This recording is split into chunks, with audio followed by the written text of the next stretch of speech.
नमस्कार। India debate में आप सबका स्वागत है। मैं हूं आशुतोष पाठक। मित्रों, लगता है कि मोदी का खतरा टला नहीं है, बल्कि आप ये कह सकते हैं मोदी पर से खतरा टला नहीं है। मैं ऐसा क्यों कह रहा हूं? रिजीम परिवर्तन को लेकर के पूरी दुनिया में जो खेल चल रहा है, वो साजिश अभी पूरी तरह से खत्म नहीं हुई है। भले ही दुनिया के सबसे बड़े देश जो खुद को कह रहे हैं, दारोगा समझ रहे हैं, जो चौधरी समझ रहे हैं, भले ही उनकी हालत खुद अपने ही देश में वहाँ के रिजीम की हालत खराब है। वहाँ की रिजीम की हालत इसलिए खराब है क्योंकि सीनेट ने भी उनके खिलाफ प्रस्ताव पारित कर दिया और अदालत से भी उनको झटका लगा। अदालत से एक झटका लगा कि आप जो ये टैरिफ का पागलपना कर रहे हैं, ये पागलपना आप नहीं करेंगे। मतलब अलग-अलग देशों पर जिसको जो मर्ज़ी आ रहा है, आपको टैरिफ लगा देंगे साहब। भारत को डरा दिया, उनको डरा दिया। ये जो टैरिफ लगाने का जो ये डर पैदा करने का जो खेल है, ये पैदा करना आप बंद कर दीजिए। तो एक तरफ तो मित्रों एक ये खेल है। दूसरा खेल है, सीनेट ने कहा कि ईरान के खिलाफ जो युद्ध आपने छेड़ा हुआ है, वो युद्ध किसी भी सूरत में कानूनी रूप से ठीक नहीं है, उसको आप बंद कर दीजिए, उस युद्ध को बंद कर दीजिए। और उस सीनेट में क्रॉस वोटिंग हो गई। मतलब रिपब्लिकन के कम से कम 5 उम्मीदवारों ने डेमोक्रेट के द्वारा जो लाया गया प्रस्ताव था, उसको समर्थन कर दिया और रिपब्लिकन के खिलाफ वो प्रस्ताव पारित हो गया। तो वहां भी सीनेट में भी हार हुई और अदालत में भी हार हुई। अदालत ने भी कह दिया कि आप ये पागलपना वाला जो टैरिफ का खेल है, उसको आप नहीं कर सकते हैं, आप उसे बंद कर दीजिए। वहाँ भी उनकी रेज़ीम खतरे में है और नवंबर 2026 में वहाँ मिड टर्म होना है। तो मिड टर्म की तलवार अलग लटकी हुई है, परेशानी वहाँ ज़्यादा है। लेकिन ये तो हुई पॉलिटिकल रेज़ीम का, लेकिन एक रेजिम है जो कांस्टेंट रहता है अमेरिका में, that is called deep state. उनको किसी एक रेजिम से, उनको किसी एक प्रधानमंत्री, वित्त मंत्री इससे कोई लेना-देना नहीं है। रिपब्लिकन का बने, डेमोक्रेट का बने, कोई लेना-देना नहीं है। उनका अनवरत ये प्रयास चलता रहता है कि अमेरिका को कैसे प्रोटेक्ट करें, अमेरिका के हित के लिए कैसे काम करें और जो शक्ति, जो ताकतवर कोई देश हो सकता है, उसको कमज़ोर कैसे किया जाए। और इस घेरे में उन्होंने भारत को रखा हुआ है, भारत को एजेंडा में रखा हुआ है। हालाँकि ऊपर से मित्र राष्ट्र के रूप में वो दिखता है, लेकिन याद होगा आपको हेनरी किसिंजर जो थे, उन्होंने कहा था कि अमेरिका की दुश्मनी तो खतरनाक है ही, अमेरिका के साथ दोस्ती उससे भी ज़्यादा खतरनाक है। तो अमेरिका का दुश्मन बन के भी आप भरोसा नहीं कर रख सकते उसके ऊपर और अमेरिका का दोस्त बन के भी अगर आपके मन में ये कहीं से भी शंका हो कि अमेरिका भरोसेमंद पार्टनर है, तो इसको आप हटा लीजिए अपने ज़हन से। और आज उसका सबूत सामने आ रहा है। जब तक वो चाहेगा आपको आपके घुटने पर टिकाता रहेगा। याद कीजिए मनमोहन सिंह को उन्होंने मजबूर कर दिया न्यूक्लियर डील पर साइन करने के लिए। साइन करना पड़ा भारत को, साइन कर दिया। भले ही अब वो मुहम्मा चढ़ाया कि नहीं, भारत को न्यूक्लियर डील पर साइन करने से बहुत फ़ायदा होने वाला है और बहुत विन-विन सिचुएशन होने वाला है, वो अलग विषय है, उससे कितना फ़ायदा हुआ, कितना नुकसान हुआ, वो अलग विषय है, लेकिन भारत से सिग्नेचर करवा लिया और मनमोहन सिंह को झुकना पड़ा। मनमोहन सिंह से तो न्यूक्लियर डील पे करवा लिया सिग्नेचर। तो आज कांग्रेस पार्टी और कांग्रेस के युवराज कह रहे हैं कि मोदी ने घुटना टेक दिया है, उनको अपना दिन याद नहीं आ रहा है। मित्रों, सवाल सिर्फ मोदी और मनमोहन का नहीं है। सवाल है कभी न कभी किसी न किसी प्रधानमंत्री को कड़ा रुख अख्तियार करना ही पड़ेगा। जैसे अटल बिहारी वाजपेयी ने किया और जैसे इंदिरा गांधी ने किया। 1971 में इंदिरा गांधी ने किया और 1999 में अटल बिहारी वाजपेयी ने किया और दोनों ने कोई परवाह नहीं की अमेरिका की और दोनों वक्त में अमेरिका को मुंह की खानी पड़ी। आज ऐसा लग रहा है कि अब आहिस्ता-आहिस्ता मोदी अटल और इंदिरा की राह पर चलना शुरू कर दिए हैं। ये कहना कि मोदी ने घुटने टेक दिए हैं, ये उचित नहीं होगा। लेकिन व्यवहार कुछ ऐसा ही है डीप स्टेट का। मित्रों, 2 दिन पहले स्ट्रेट ऑफ हॉर्मुज में भारत के 2 टैंकर पे, वेसल्स पे, 2 जहाज पे हमला किया गया। हमला किसने किया? अमेरिकी नेवी ने किया है। अमेरिकी नेवी के फोर्स ने, उनका जो पोत है वहां पे, उसने हमला किया है। और एक तो ऑयल टैंकर्स है, जो कमर्शियल ऑयल टैंकर्स है, और दूसरा मर्चेंट जहाज है, जो व्यापारियों का जहाज होता है, वो जहाज है। वो भी एक निजी जहाज है, उससे वो काम हो रहा था। और दोनों जहाज के बारे में मैं आपको डिटेल बताता हूं। ये दोनों सेतल बेरो करके हैं। एक तो सेतल बेलो,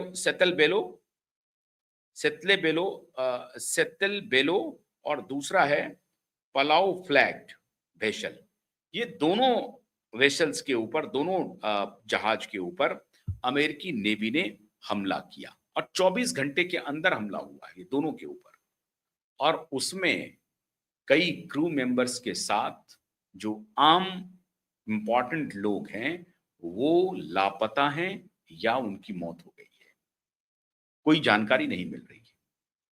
अब इस मामले में यूएन सिक्योरिटी काउंसिल में भारत के श्रीमान जो रिप्रेजेंटेटिव हैं, वो मिस्टर पराबथन्नेनी पराबथन्नेनी ने बड़ा स्ट्रांग व्यू लिया और यूएन सिक्योरिटी काउंसिल से आग्रह किया है कि इस तरह से अगर चलेगा, जो जो निर्दोष जहाज के ऊपर या निर्दोष जो लोग आने जाने वाले हैं, उनके ऊपर अगर अमेरिकी सेना, अमेरिकी नेवी हमला करेगी, तो उससे पीस बाधित होगी।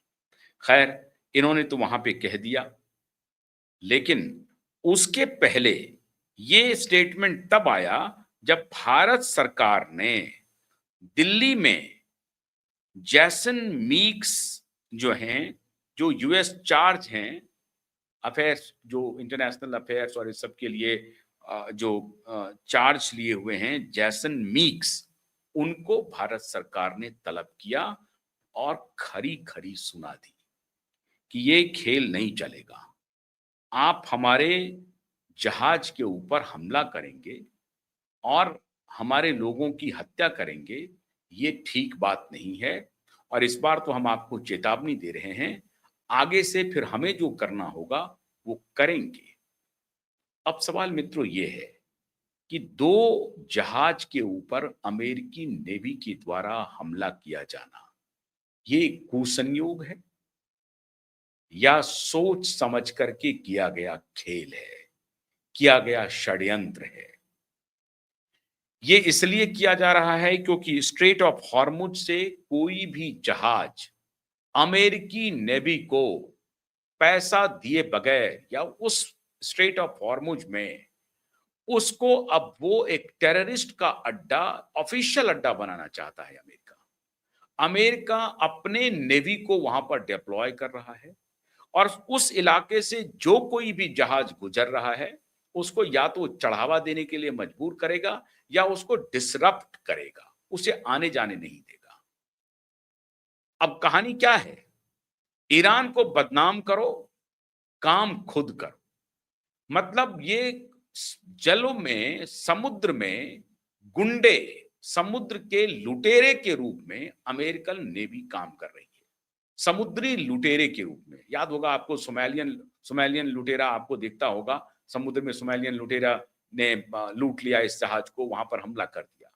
ठीक उसी प्रकार से स्ट्रेट ऑफ हॉर्मुज में ऑफिशियली लुटेरे की तरह अमेरिकन नेवी काम कर रही है और ये बहुत सोच समझ करके ये चाल चली जा रही है। उन देशों के जहाजों को बनाया जा रहा है निशाना जहां पर कि क्राइसिस या तो आने वाली है या क्राइसिस खड़ा किया जा सकता है। स्ट्रेट ऑफ हॉर्मुज से अगर हम तेल लेकर के निकलेंगे, हमारा कोई जहाज तेल लेकर के निकलेगा, तो उसको अब ईरान की सेना नहीं मार रही है, ईरान का कोई आतंकवादी संगठन नहीं मार रहा है, हिजबुल्लाह का कोई अटैक नहीं हो रहा है। या ईरानियन जो आर्मी है उसका अटैक नहीं है, आईआरजीसी का, उसका अटैक नहीं है, रिवॉल्यूशनरी गार्ड का उसका अटैक नहीं है। अटैक कौन कर रहा है? अमेरिकन नेवी कर रहा है। क्यों? क्योंकि उस इलाके में वो दहशत फैलाना चाहता है। अगर वहां दहशत फैलेगा तो अमेरिकी सरकार अब ये कहेगी कि नहीं, हम तो अपनी सुरक्षा कर रहे हैं, हमारे ऊपर जो हमला हो रहा है उसकी सुरक्षा के लिए हमने वहां पर अमेरिकी नेवी को उतारा हुआ है। हमारे ऊपर हमला का मतलब क्या है? वो पूरा जो मिडिल ईस्ट है, जिसमें कि सऊदी अरबिया, यूएई, इस सब के आसपास जो अमेरिकी बेस है, क्योंकि ये उसको अपना बेस बनाता है, उस इलाके में अपना नेवल बेस बना करके रखता है, अपना डिफेंस बेस बना करके रखता है कि अगर किसी को वहां से पजामे में रखना है तो उस बेस से हम अपना काम करेंगे, और उसी बेस से वो ईरान को पजामे में रखा हुआ था। ऐसे देश जो उनकी बात को नहीं सुनता है, उनको पजामे में वो रखता है। इसलिए वो उनका कहना है कि नहीं, तो हम तो अपने अमेरिकी डिफेंस बेस जो है उसको बचाने की लड़ाई में लड़े हुए हैं, हम तो किसी के ऊपर अटैक नहीं कर रहे हैं। असल में खेल क्या है? ये यूएई और सऊदी अरबिया को प्रोटेक्शन देने के बहाने और अपने अमेरिकी डिफेंस सेफ को बचाने के बहाने ये स्ट्रेट ऑफ हॉर्मुज पर कब्जा कर चुके हैं, और वहां से किसी भी प्रकार के ऑयल टैंकर्स को जाने देने में वो उनके ऊपर अटैक कर रहे हैं। अब चाइना का ऑयल टैंकर्स वहां से निकल रहा है, लेकिन इनकी औकात नहीं है कि चाइनीज ऑयल टैंकर्स पर यह हमला कर दे, क्योंकि अगर चाइनीज ऑयल टैंकर पर हमला करेगा तो समझ लीजिए कि विश्व युद्ध को यह आमंत्रण दे रहा है। तो क्या भारत एक कमजोर कड़ी है जो भारत के टैंकर्स पे आप हमला कर देंगे? और ये पहली बार हुआ है सीधा सीधा अमेरिका की तरफ से। ये भारत और अमेरिकी की इस तरह के इतिहास में ये पहली बार हुआ है जब अमेरिकी नेवी ने भारत के जहाज को निशाना बना करके उस पर हमला किया, और एक जहाज नहीं, दो दो जहाज पर हमला कर दिया, और कह रहा है कि भारत का जो जहाज है वो ट्रेसपास करके निकल रहा था, मतलब उनके वार्निंग को इग्नोर करके निकल रहा था, वहां से भागने की कोशिश कर रहा था, इसलिए हमला कर दिया। ये कहानी, ये छोटी कहानी नहीं है।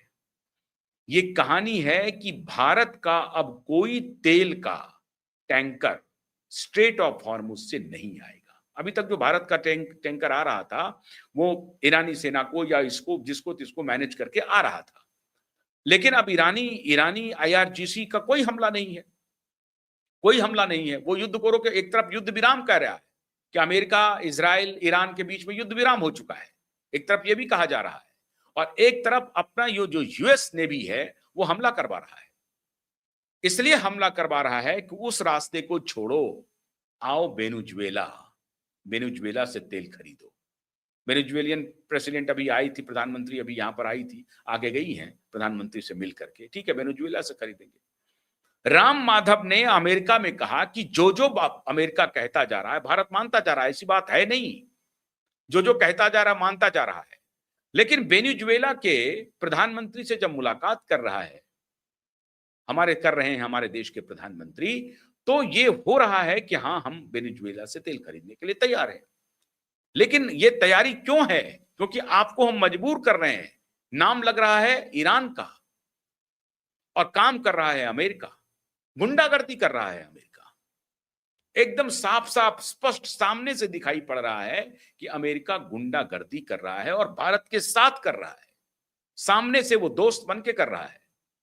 मार्को रूबियो भारत आया, वो दिल्ली नहीं आया, पहले वो गया कोलकाता, और कोलकाता में मदर टेरेसा के यहां मिलकर के लौटा है, वहां से खेल करके आया, और यहां से जाने के बाद वो पाकिस्तान गया। आप इसके ऊपर भरोसा कर सकते हैं क्या? अमेरिका के ऊपर भरोसा कर नहीं सकते आप। तो ना आप इसका दोस्त बन सकते हैं, ना आप इसका दुश्मन बन सकते हैं। तो क्या बन सकते हैं? अपनी ताकत, अपनी शक्ति को इनके सामने प्रदर्शित करना पड़ेगा, और अब ये वक्त आ गया है।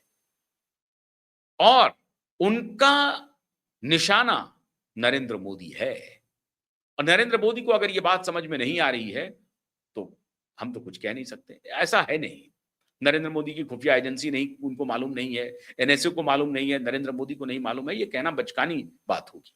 मोदी को मालूम है, लेकिन इस एंगल से मोदी सोच रहे हैं कि नहीं, उनकी खुफिया एजेंसी सोच रही है कि नहीं, जरूर सोच रही होगी। मैं कोई अलहदा बात नहीं बता रहा हूं।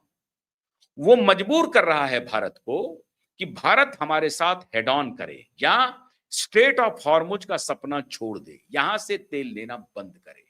और अगर इस इलाके से वो उनका कोई और टैंकर भी आएगा, अगर रसिया से भी जाएगा, तो हम उसके ऊपर भी हमला कर देंगे। रसिया से भी अगर इधर से कोई तेल का टैंकर गया, तो हम उसके ऊपर भी हमला कर देंगे। उधर से तो रसिया का कोई तेल का टैंकर आना नहीं है, ये तो प्रशांत महासागर से आ जाएगा। उधर से आने की क्या जरूरत है? लेकिन वहां भी तो अमेरिकन बेस है, वहां भी तो वो ढूंढ रहा है। अभी एक चालाकी उसने की है, क्या पता आगे आने वाले दिनों में जो रसिया से हमारा टैंकर आता है, वहां भी वो हमला कर दे। अगर हमने इसको अभी चेक नहीं किया, हमने अभी इसके ऊपर अंकुश नहीं लगाया, हमने स्ट्रांग रुख अख्तियार नहीं किया अमेरिका के खिलाफ, तो उनकी आदत में ये फिर शुमार हो जाएगा और उसको कहते हैं मन का बढ़ना। उनका मन बढ़ता ही चला जाएगा, फिर आपको और घुटने पर वो लाएगा। भारत सरकार ने इसीलिए सीधा-सीधा बुला लिया उनके डिप्लोमेट को और कहा कि भैया ये नहीं चलेगा, ये जो तुमने किया है ये बहुत गलत किया है। आप फर्ज कीजिए अगर चाइना के किसी टैंकर पर अमेरिकी नेवी का हमला हुआ होता, तो आज जल युद्ध शुरू हो गया होता।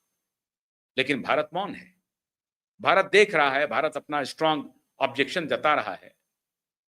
और कहानी यह है कि यहां वहां से तेल आना बंद करे, इसका सप्लाई चेन बाधित हो, भारत में महंगाई बढ़े, लोगों की असंतुष्टि मोदी के खिलाफ हो और उधर अंतर्राष्ट्रीय तरीके से हम इसके ऊपर दबाव बनाते रहें, वहां हम इसको फंसा लें, जकड़ लें मोदी को।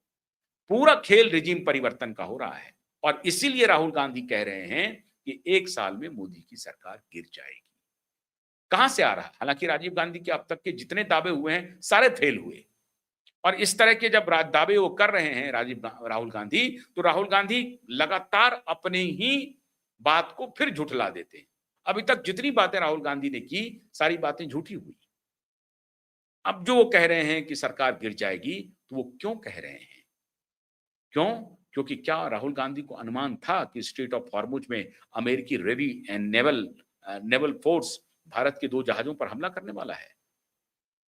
क्या इस तरह की जानकारी राहुल गांधी की थी?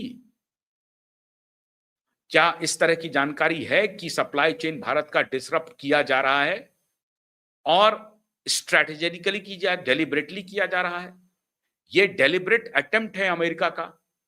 ईरान युद्ध से अब उसको कोई लेना देना, ईरान को जितना तबाह करना था कर चुका है अमेरिका। क्या अमेरिका ये देख रहा है कि ईरान से, सऊदी अरब से, यूएई से भारत को फायदा होने वाला था, चाइना को भी हो रहा है, लेकिन चाइना से तो हम टकरा नहीं सकते। चाइना से तो मिलने के लिए अपने पूरे कॉर्पोरेट को लेकर के पहुंच गया था और चाइना ने बहुत तवज्जो नहीं दिया। मिलना है तो मिलो, हमारी शर्त पर मिलो, नहीं तो रवाना हो जाओ। लेकिन भारत के साथ वो ये बर्ताव नहीं कर रहा है। इसलिए भारत को अब अटल बिहारी वाजपेयी और इंदिरा का रुख अख्तियार करना पड़ेगा। एक तरफ दुर्गा और एक तरफ अटल की अटल शक्ति, अटल इरादा, दोनों लेके चलना पड़ेगा। अगर मोदी को अपनी कुर्सी को सुरक्षित रखना है तो अमेरिका में तो रिजीम परिवर्तन की स्थितियां बन रही हैं, लेकिन मैंने जैसा आपको बताया कि ये पॉलिटिकल खेल उनका चलते रहता है, लेकिन उनका जो डीप स्टेट है वो दुनिया को अपने निशाने पर रखता है कि कौन सा देश आने वाले दिनों में ताकतवर होने वाला है, उसको कमजोर करो। इसके पहले अमेरिकी डिप्लोमेट यहां से सार्वजनिक रूप से बयान देके गए हैं कि अमेरिका ने जो गलती चाइना के साथ की वो भारत के साथ नहीं करेगा। मतलब चाइना को हमने टेक्नोलॉजी, बहुत सारी चीजों में उनके साथ नेगोशिएशन किया, बात किया, उनको हम व्यापारिक रूप से, आर्थिक रूप से मजबूत बना दिया। अब वो गलती भारत के साथ नहीं करेंगे। भारत को आर्थिक रूप से कमर तोड़ते रहेंगे और उनका जो एनर्जी सप्लाई चेन है उसको ही तोड़ देंगे। पूरे देश को ठप करने की योजना है और इसीलिए 2 टैंकरों पर हमला हुआ है कि भयाक्रांत हो जाए वो जो जल डमरू मध्य है, स्ट्रेट ऑफ हॉर्मुज, वो भयाक्रांत हो जाए, वहां पर भारत का कोई टैंकर जाए ही नहीं, भारत का कोई जहाज जाए ही नहीं। और सारा मामला कहां से हो? वेनेजुएला से हम तेल खरीदें, रसिया के ऊपर भी हम दबाव बना के रखें। कभी तो हमने 2 टैंकर को उड़ाया है, आगे भी हम उड़ा देंगे। इस तरह की अंतरराष्ट्रीय दबाव बनाने की कोशिश अमेरिकी डीप स्टेट की तरफ से हो रही है और इसमें ध्यान रहे कि जो देश अभी अमेरिका के साथ खड़े हैं वो भी नपेंगे। इसलिए मैं समझता हूं कि प्रधानमंत्री मोदी को इन सारे घटनाक्रमों पर बहुत पैनी निगाह रखनी चाहिए और बहुत ही फर्म डिसीजन लेना चाहिए। इसे छोटी घटना के रूप में न लें कि 2 जहाज पे उन्होंने हमला कर दिया, गलती हो गई। गलती नहीं हुई है। वो स्टेटमेंट दे रहा है कि भारत छुप करके भागना चाहता था। ये जो 2 जहाज हैं, वो अमेरिकी नेवी से छुप करके भागना चाहता था, इसलिए हम हमला करेंगे और हमला कर दिया उसने। तो आपको अब अपनी ताकत दिखाने का वक्त आ गया है। अमेरिका को रणनीति बनानी पड़ेगी, वरना वो आपकी कुर्सी के पीछे पड़े हुए हैं। आज नहीं तो कल फिर लेके मानेंगे। इसलिए आपको अब अटल और इंदिरा दोनों का रूप धारण करना पड़ेगा। अन्यथा रिजीम परिवर्तन का जो खेल चल रहा है, आर्टिफिशियल क्राइसिस खड़ा किया जाएगा और उस दौर में आप पहुंच चुके हैं। रिजर्व बैंक ने ऑलरेडी कह दिया है कि हमारा ग्रोथ रेट जो है वो 6-7 पॉइंट से नीचे आ चुका है। 6.6 की वो बात कर रहे हैं, नीचे आ चुका है। प्राइस राइज पर है, इन्फ्लेशन बढ़ता जा रहा है, महंगाई दर बढ़ते जा रहा है। 5 किलो गैस की कीमत, 5 केजी गैस की कीमत हजार रुपए हो गए हैं, 800 हजार रुपए में बिक रहे हैं। और इसकी मार सबसे अधिक लोअर मिडिल क्लास और मिडिल क्लास पर पड़ेगी। और लोअर मिडिल क्लास और मिडिल क्लास अगर एक बार आपसे नाराज हुआ तो फिर मुश्किल में पड़ेंगे। इसलिए मैं तो यही कहूंगा कि ये 12 वर्ष की जो सालगिरह और सालाना आप मना रहे हैं, उत्सव मना रहे हैं, उसको मनाना बंद कीजिए और कुछ स्ट्रॉन्ग स्टेप्स लेना शुरू कीजिए। अमेरिका को दिखाइए कि हम स्पाइनलेस नहीं हैं, हम रीढ़ विहीन नहीं हैं, हमारी रीढ़ की हड्डी मजबूत है और अगर तुम हमें आंख दिखाओगे तो हम तुम्हें नेस्तनाबूद कर देंगे। ये भी आपको ताकत अब दिखानी पड़ेगी, वरना कुर्सी से हाथ धो बैठेंगे। इस गलतफहमी में मत लीजिए कि अभी कोई चुनाव नहीं है। ये बात सही है कि अभी कोई चुनाव नहीं है, लेकिन ममता बनर्जी भी यही सोचती थी। 2 टर्म हो गया, 3 टर्म हो गया, अब कौन हमको हटा सकता है? हट गई, बुरी तरह से हट गई। तो भारत की जनता का मिजाज को समझना पड़ेगा और जो ढोल बजाने वाले हैं आपको मोदी, मोदी, मोदी, मोदी, मोदी, मोदी, उसके चक्कर में मत पड़िए। केवल मोदी, मोदी मत, ऐसे चलेगा नहीं। आपको पैनी निगाह रखनी पड़ेगी कि अमेरिका कहाँ गलती कर रहा है। अमेरिकन इस गलती को हमें ठीक करना पड़ेगा, उसे आंख दिखानी पड़ेगी। आपने आंख दिखाया है, इसमें कोई शक नहीं है। सरकार ने तलब कर लिया अमेरिकी डिप्लोमेट को और स्ट्रांग शब्द में कह दिया कि ये चलेगा नहीं। अब इसके आगे आपको आंख दिखाना पड़ेगा। अभी यूएन में आपने बात को उठाया है, ये भी सही बात है, इसी मुद्दे को यूएन में भी उठाया गया है, लेकिन यूएन टीथलेस है। यूएन का कोई मतलब नहीं है, उस वो दांत विहीन है, वो दंत विहीन हो चुका है वो ऑर्गेनाइजेशन। उस ऑर्गेनाइजेशन को उठा करके अमेरिका ने समंदर में फेंक रखा है। उस यूएन में बयान देने का कोई मतलब नहीं है। आपको डायरेक्ट 1 एंड 1 बात करना पड़ेगा, 1 एंड 1 बोलना पड़ेगा डोनाल्ड ट्रंप को कि आप ये कहानी बंद कीजिए, नहीं तो फिर आप दिक्कत में पड़ेंगे और आप हमें दिक्कत में लाना चाहते हैं तो हम तैयार हैं फिर। अब इसे देखना पड़ेगा कहीं, क्योंकि झुकने की एक सीमा है। आप कब तक उनकी बात को मानते जाएंगे? वो कह रहा है आपको कि रसिया से मत तेल खरीदो, आप रसिया से नहीं तेल खरीदने पर मंजूरी दे देते हैं। वो कह रहा है आपको वेनेजुएला से खरीदो, तो वेनेजुएला चले जाते हैं खरीदने के लिए। तो ये कब तक चलेगा? वो आप सोच रहे हैं कि हम टाइम बाय करें, टाइम नहीं है आपके पास, वक्त नहीं है आपके पास।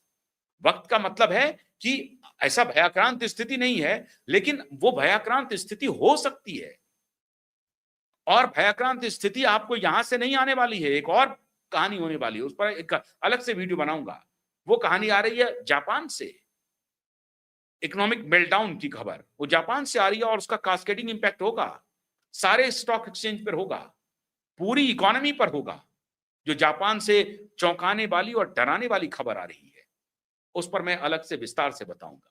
लेकिन अभी इस टैंकर पे और जहाज पर जो हमला हुआ है अमेरिकी नेवी का, उस पर भारत सरकार को बहुत सजग रहना पड़ेगा, क्योंकि ये हमला सिर्फ टैंकर और जहाज पर नहीं है, ये हमला आपकी कुर्सी पर है।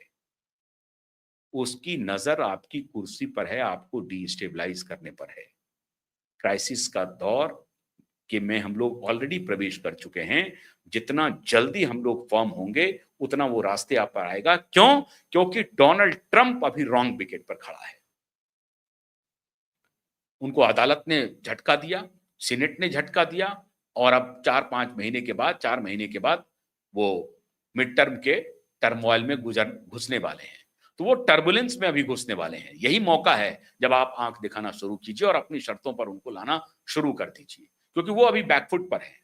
अभी देख रहे हैं वो आनन-फानन में चाह रहे हैं कि ईरान, इज़राइल और अमेरिका के इस युद्ध को कैसे भी करके बंद किया जाए। वो इज़राइल तक को धमकी दे रहा है।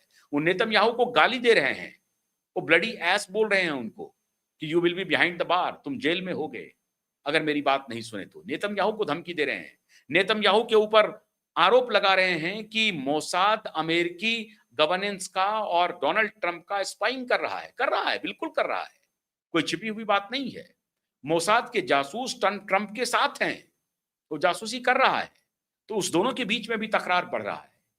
ये परिस्थिति, ये भी स्थिति ठीक है भारत के लिहाज से, रसिया के लिहाज से और चाइना के लिहाज से। तो अभी आपको ये देखना पड़ेगा कि कैसे आप रसिया के साथ मिल करके उनको आंख दिखा सकते हैं। अगर आप चाइना पर एक पल के लिए भरोसा ना भी करें, लेकिन रसिया आपका डिपेंडेबल अलाय है। रसिया के साथ मिल करके आप उसको आंख दिखा सकते हैं। मजाल नहीं है वो रसिया के साथ क्या उखाड़ लिया, 4 साल से युद्ध कर रहा है यूक्रेन के साथ, छद्म छद्म युद्ध कर रहा है, अमेरिका लड़ रहा है, कुछ नहीं उखाड़ पाया रसिया का। तो आप रसिया के साथ मिल करके कोई ना कोई उन्हें आंख दिखाने का प्रयत्न प्रारंभ कर दीजिए, वरना आने वाले दिनों में पता नहीं क्या होगा। बाकी जो एस्ट्रोलॉजर हैं वो तो अलग कहानी कह ही रहे हैं। तो इस सबको अलग मत करके देखिए। आने वाले खतरे से खुद को सावधान रखिए और इस परंपरा से बाहर आइए कि सब कुछ अच्छा है। कहीं-कहीं आपको निगाहें खोलनी भी पड़ेंगी। ये रेज़िम परिवर्तन का जो खेल है डीप स्टेट का, उसको पहचानिए। बहुत-बहुत शुक्रिया। नमस्कार।